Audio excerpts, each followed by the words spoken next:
Hi, folks. This is Sean Hyman, and I want to talk to you about some imbalances or excesses in the markets right now that will have to be corrected. And one of them is Apple's impact on the S&P 500 for the first quarter earnings per share. And this came courtesy of Zero Hedge.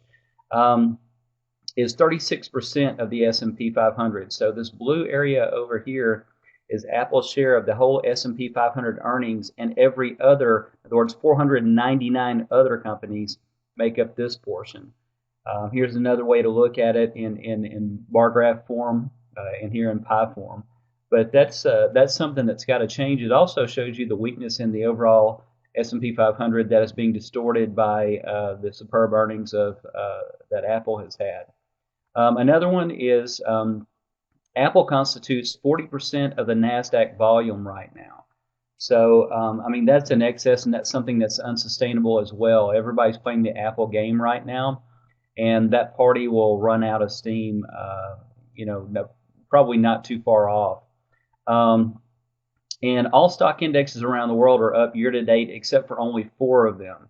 So, again, everything has been up. A lot of excessive buys, and pretty much everybody that's bought is pretty much bought at this point, and I think we're going to see a stock market decline here pretty soon. Another thing that leans in that direction is the VIX, the volatility index, which is looks at the volatility on the S&P 500 using options, and it had been declining, and it had been at an ultra low level, which it rarely gets to. It sometimes gets in these levels and pops pretty hard afterwards. And it had been that way for about a month, and it broke, the VIX broke its downtrend and is heading higher. So volatility is about to head higher, which means stocks are about to head lower, and actually have begun that already, particularly in Europe, and it's spilling over into the U.S. So another imbalance is about to be corrected. Here's another one. The Dow Jones Industrial Average, of course, you'll see the uptrend line here. That's been in place for many months, about a good half a year or so. And right here, it's broken, and now there's been 3 or 4 days with the Dow breaking its uptrend line, and I believe we'll see quite a bit more correction to come in the Dow. Here is Apple stock that we've been talking about. A 45-degree angle would be sustainable, and that's about what you see here with this uptrend line here in green. But Apple has recently gone parabolic. It's in a mini bubble, a temporary bubble. In other words, it doesn't have to pop and go down to $20 a share or anything like that. But I believe that it will have a mini bubble pop and correct down about $200 a share, which would simply bring it back in line with its main uptrend line. And so it would still be in an uptrend overall, but this is a lofty level that is unsustainable. Now, does it have to decline from here? Does it have to start here? Does that start today? No, it does not. It could even go a little bit more extreme, obviously, before it goes down. And so that's why I would certainly not ever suggest shorting a parabolic move by any means. But just know that there's a good chance that Apple will correct about $200 a share or so over the. Now, it doesn't have to come straight down like this, although declines are usually faster than increases, and you'll see how fast this incline was. So it will be likely fairly sharp, but that could play out over a month or 2 or 3.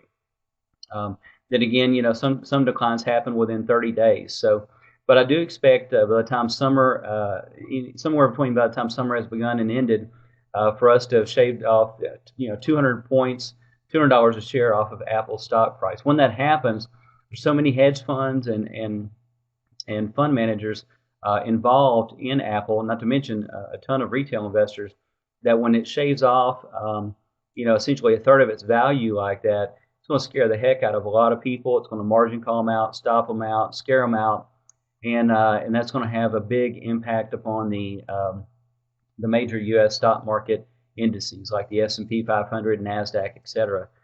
So you'll see the Dow, NASDAQ, and S&P decline when this mini bubble pops on Apple. But there's also one other one that's doing the same thing. Gets a good bit of press, but probably not quite as much as Apple, but definitely a good bit of press. And this one has done something similar. Apple almost doubled within 4 or 5 months. The bulk of it being in the last few months. And Priceline.com has pretty much done the same. It's come from 430, 440, all the way up to 770, really, in just a very few months. Again, these parabolic moves are unsustainable. An angle like this cannot be sustained. It does not mean it has to end tomorrow, although this is what they call an outside day reversal candle here. So Priceline could be starting its reversal, but definitely does not have to. Sometimes when in parabolic moves, you can even see these pull back a little bit and go back and still take out a new high. So definitely not recommending shorting any of these at all. But I do believe by the time somewhere between now and the end of summer, I believe you'll see Priceline go from 770 to about 570 and shave off a good couple of hundred points per share there as well to correct a lot of the excesses there. Between Apple and Priceline and some of these making such steep declines, it's going to affect major indices, bring them lower. That in turn is going to help the defensive assets like the US dollar, the Japanese yen, and so forth. And it's also going to hurt a lot of the riskier currencies like the commodity currencies, the euro, the pound, in addition to the commodity currencies like the Aussie, the New Zealand dollar, and the Canadian dollar. And so these are just some imbalances or excesses that I wanted to point out that I figured was just easier to get all in one place and just scroll down and show you each one back to back like this. And so I hope this has helped you.